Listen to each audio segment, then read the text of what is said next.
editing. Good times, great oldies. What you're going to first want to do is notice, guys, we have the library module and then we have the develop module. The library module is going to let you obviously look at pictures. You're really not going to be able to do a whole lot of development beyond this quick development presets, which could be crop ratios, basically things you save. You're going to need to go into the develop module to find the tools to actually develop the photograph. Now, keep in mind, I'm looking for a decent photograph to work with. Keep in mind that let's go with this one. The develop module in Lightroom is exactly the same as the develop module in Camera Raw through Bridge. All right, they are the same developing engine. They're both made by Adobe, do the same thing. However, they are going to look a little bit different. So since it's a new catalog, it's giving us these presets. Here's the film strip down the bottom, the basic panel. This is going to be, like I said, very similar to what you see in Camera Raw. Tool strip, this gives you a little bit more. You can actually correct red eye, crop, do spot removals in here. History tool is a little different than Photoshop. There's no like selective history. It's you step backwards. Like you only go backwards. You can't choose, oh, I want to keep this and delete that. So you can go backwards, and that is nice. And then snapshots. Snapshots allow you to save different versions of development without creating a new file. So how many times have you guys made a Photoshop file where like, I like this, but now I want a black and white version, and you make another file that's a black and white version? It's happened to everybody, right? This lets you do that without creating a new file. You just basically save what are called parameters that tell the program how to adjust the file without actually touching the file. Okay? So just like Bridge is non-destructive, you're creating an XMP file with a raw file in Bridge. This is the same thing, only you never see the XMP file. It lives in the catalog. All right, so yeah, you can toggle between the two. So say you have a client who's like, well, I like all these files, but I want to see them in black and white. You just turn that on, and you can show them the black and white files too. Presets, we talked a little bit about these last week. These are the preset developments that Lightroom comes up. You can also create your own preset. We'll talk about that in a minute. All right, here's our file. Here's the navigator. It shows you really the whole image. Not really necessary because we got a pretty good view of it right here, so I usually close it down. Over here is our histogram. Now, I think in Camera Raw you can click and drag the histogram, but you can in Lightroom. So if you know that you want to move the exposure and brighten everything up, you can click in the middle and you'll see that it highlights exposure. Click and drag the histogram and it's going to move everything up. It is also going to adjust the exposure slider down here. So they work as a group. If I want to make my shadows brighter, I can do the same thing, click and drag my histogram, or use my shadow highlights here.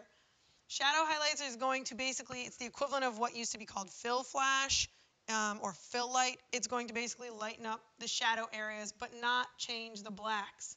The black slider is going to either lighten it up or make just the black areas darker.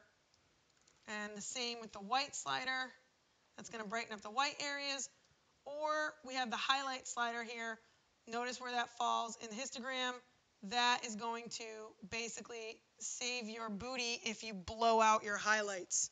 All right, so if you blow out the highlights, that slider tool, that highlight slider, is going to allow for you to recover detail in the highlights as long as there's detail to recover. All right, that basically means you've only blown out the red and the green channel and not the blue channel, or vice versa. You at least have one channel with information. If all three are blown out, no dice. You're not getting anything back. So that's your histogram tool, and that's a really quick, easy way of making adjustments. And then if you want to make more subtle adjustments down here, you can. Crop tool, basically the same as any crop tool. The nice thing about this crop tool is it crops the image, but that crop is saved as a parameter, so you're not actually cutting the actual image. Okay, you can always undo the crop later. If you don't like it or your client doesn't like it, you can always undo the crop later. Adjusting the aspect ratios here are a little bit of a pain in the butt in Lightroom. I don't love it.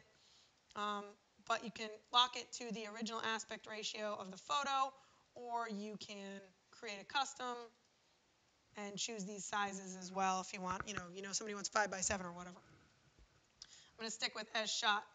This is the basically the spot removal tool. Command plus will zoom in. The space bar will allow you to get the hand tool to move around. Turns out I don't really have a whole lot of sensor dust on this image. Got some digital noise, not sensor dust.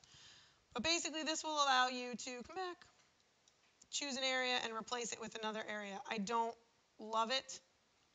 You can kind of draw as well.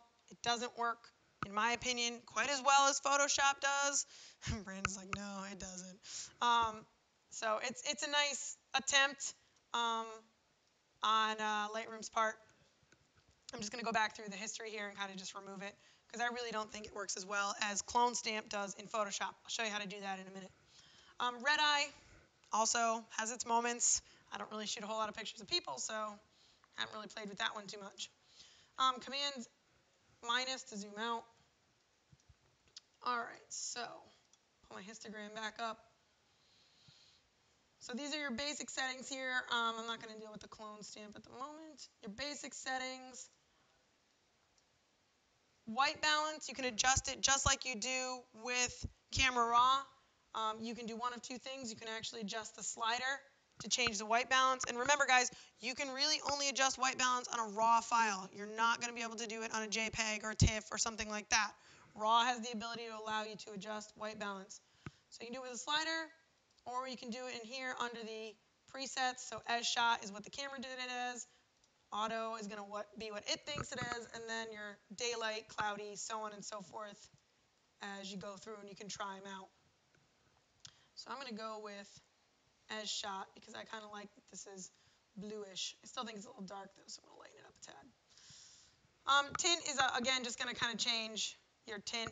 That might be an interesting option if you want to create a preset to give it like an Instagram-y look. We talked about exposure already. Black and white, if you click on that, it's going to turn the whole thing black and white, and then you have the ability to adjust highlights, presets, things like that in there. Some of the Lightroom black and white filter presets are actually pretty nice. If you want to play with those, you can try different ones and then tweak them accordingly down here in the black and white settings. Yes? How do you make the one you was talking about with the high contrast, the one we was in This one? last semester's class? What? We was in last class and you guys was talking about y'all love black and white with the high contrast kind of stuff. How do you make it with high contrast? Yeah.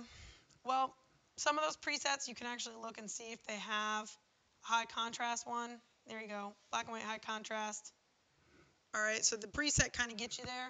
And then from there, under the black and white development tool, you can adjust this to kind of fit your needs.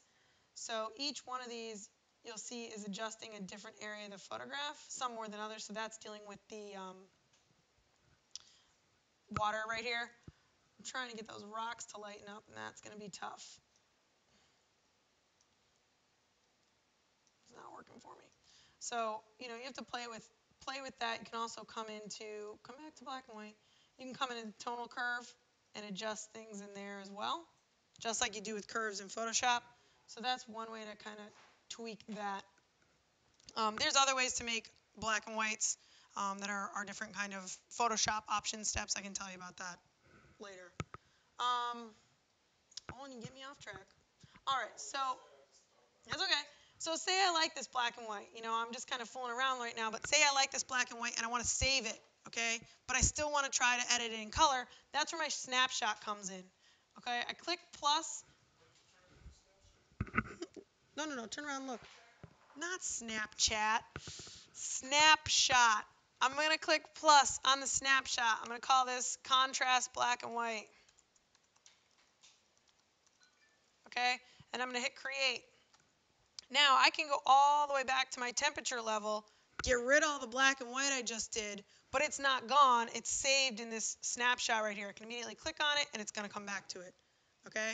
So now, even if I go and I do other things, so say I want to make this more contrasty. I can up the contrast a little bit. Okay, and I want to really push out that aquamarine blue. I can come into hue and saturation, come into saturation, and pump that blue up. So this picture will never print properly. I can now save this as a second snapshot. And now I can toggle between the two. Okay? Now the nice thing about this does not take up any more space on your computer. This takes up no space. It's not like making another file. The whole shebang? Okay, so there's my blue, there's my black and white. So I can pop back to wherever I want to in my history here. So I'm going to pop back to where I adjusted the color temperature. All right, so I basically undid everything I did, but it's still there because I saved this setting. So this time I'm going to add a tint of green. I'm just trying something different. We'll push that blue up a little bit more and give it a split tone.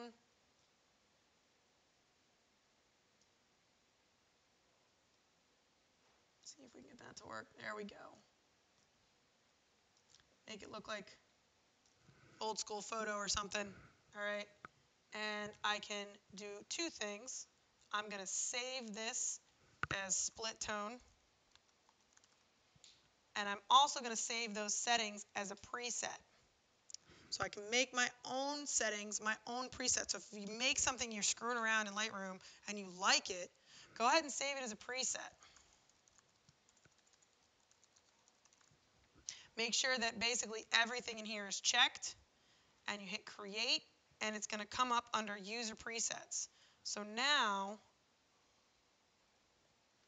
I just undid it. There we go.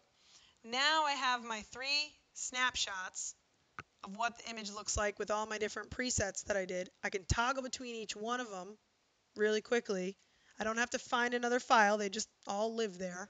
Whichever one I choose as the last one is going to be what shows up in the film strip. So I'm going to stick with my split tone because I think it looks kind of neat. And from then on there, because I saved that split tone as a preset, if I really like this, I can just click on my next image, apply that split tone, and there it is. So I saved it as a preset, okay? So now I don't have any snapshots for this image because it's a brand new image, all right? It looks exactly the same, but it's a brand new image. So now if I want to try playing around with this one, I can make its own snapshots. So how do you do the snapshot? So the snapshot is just created by under snapshot when you're ready to take a snapshot. So a snapshot is like freezing it at that moment in time, okay? Just like a snapshot. You hit the plus button and title it whatever you want. I usually like to title it something descriptive. Split tone, save it, and there it shows up. Okay, so if I go back to my original image that I was working on, the next one over, you'll see under my snapshots, all 3 of them are still there, still viable as images. Does that make sense? Okay, so snapshot, like I said, freezes it, keeps it, those settings. It does not make a new file. It just saves the parameters for the setting and then applies them, almost like a piece of saran wrap, over top of the raw file. All right, so you just basically have a bunch of different clothes that you put on that original raw file to get it to look that way. It's the equivalent of making an XMP file in Bridge, but the XMP file lives in the catalog. Your chances of losing it are almost nil. All right. Now you will also notice on the files down here in the film strip, I'm going to make them larger so you can see, I have that little symbol which indicates keywords and that little symbol which indicates development. All right. Now, let's say I really like this and I really want to add a little bit more contrast using a layer mask in Photoshop. All right. Lightroom, if it has a layer mask option, I don't know of it, nor do I think it would work as well as what goes on in Photoshop. I don't think they do. If they do, I'm not familiar with it. The newest version, 5.7, might, but it's not something I am familiar with, and I really do tend to think Photoshop's adjustment layers are really well with layer masks. Let me just kind of continue going through here really quickly, guys. Split toning, creative technique, detail. This is where if you want to sharpen your image at all, so you're getting ready to put it on the web, or you want to put it out as a print, because you can print from Lightroom as well. This is the place you can do the sharpening. Noise reduction is really useful if you have a really grainy kind of picture. And lens correction, Does that actually help that noise it reduction? does some. It does some. Um, All it does is lumens, right? yeah, pretty much. Lens correction, there is the ability to what's called remove chromogenic abrasions. This is really useful. All right, how many of you guys have shot with the 24 to 105 lens on the 5D Mark II? Anyone? Bueller, no. Okay, I have one. It is notoriously bad for chromogenic abrasions. What chromogenic abrasions are is if you have something that's dark, like this, all right, say tree branches, and there is a light sky behind it, half of the image will have a green highlight, and the other half will have a red highlight or purpley highlight. Okay, how many of you guys have seen that? Has anyone seen it? Monica's seen it. Oh, you guys have seen it? All right. It's really annoying, and it is a flaw within the lens. There's nothing you can do about it. It's a flaw within the lens. However, this chromogenic abrasion removal, if you click on it, it'll allow you to make these adjustments to adjust for that to make it disappear the best it can. As far as I know, this is the only place that that can be done. It can't really be done without a whole lot of complication in Photoshop. All right, so Lightroom is the place to do chromogenic abrasion removal. And that is under a lens correction. You can also adjust for wide angles. So for you guys who shoot with a wide angle and you don't like the distortion, you can adjust that in here. These various, there we go, various different controls. There I'm distorting it more. There I'm distorting it less. So if you have an image that has the bowed walls, you can do it really quickly in here. You're going to have to crop it again, but it helps. And then also for people who like that creative vignetting look, vignetting is when the light comes in the lens and it falls off around the edges, so the edges are darker. You can adjust this to either give it a more moody look. You can also do this in Photoshop. It's just as easy to do in Photoshop, a few more steps. Or, I burn my edges. yeah, you burn your edges in basically. Or you can go the other direction to basically what this is allowing for the image to do is to correct for that fall off at the edge of the lens. So if you shoot with a really wide angle lens, you're 24, you're 18, you're going to see the corners are going to get darker. All right, that is a flaw of the lens, the way the light works in the lens. So this allows for you to correct it, or most people have come to enjoy that dark edge kind of thing going on. So I got my image the way I want it. I've gone through everything. I don't need to save it. Okay, it automatically saves these settings. Now, if I want to create a new snapshot, I can to save the latest adjustments I've done past my original split tone. Remember, when I create this snapshot with split tone, it's just going to that time. Whatever I've done before that time, it will save. Anything after that has not been saved in that snapshot, but I don't need to do file save like you do in Photoshop. All right, it already is hanging on to that information. So I like this image. I want to open it up in Photoshop. The best way to do that is to right click on it and go edit in Photoshop. Now it's going to take a minute to open up Photoshop, and it may or may not give you an option to edit original or edit with Lightroom. I think it says edit with Lightroom presets or something like that. And you want to choose edit with Lightroom adjustments because you want to take all the adjustments you just made and apply them to the image that you are now bringing into Photoshop. No sense going through developing the whole thing in Lightroom to only open it in Photoshop and have none of those settings come across. Sir, I got a question. Go. What does Snapchat, I'm sorry. Snapchat. I mean, what is it? Snapshot. Snapshots. So,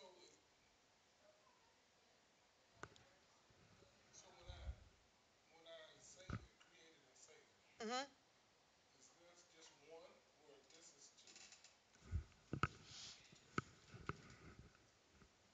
That's just one. So it's whatever you've done to the photograph thus far. Okay, and then to create another. So now if you want to, say you want to turn the image black and white, go ahead, turn it black and white, adjust the contrast, do whatever you want to do. Then you hit that plus button again Mm-hmm. and make a new snapshot. And my other one will stay the same. They'll stay the same. Okay. Okay? So now I got my image in Photoshop. I just want to show you guys one. Why is it not working? One quick thing. Come on, there we go. Thank you. One quick thing. So I'm going to just do a really quick adjustment here. You guys should all be relatively familiar with this. I'm going to put a little bit of curves on here. Just give it a little contrast. That's a little too much. All right, and then using my layer mask, I'm going to take that off. Come on.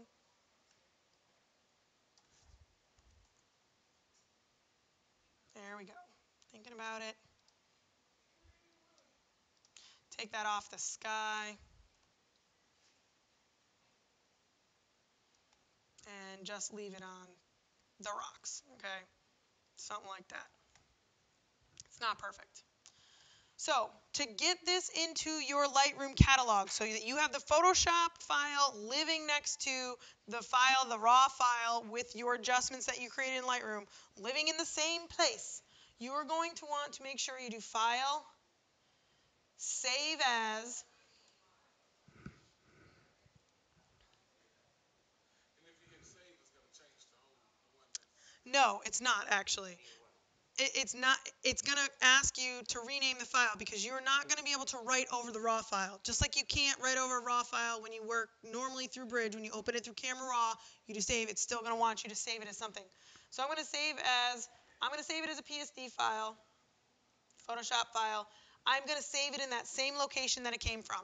Okay. I'm not going to change the file to which I'm saving. I'm going to make sure I'm saving it in the same location I opened it from because Lightroom took the liberty of opening the file in Photoshop from the folder you put it in. So whatever file structure you created, it's pulling the file out of there.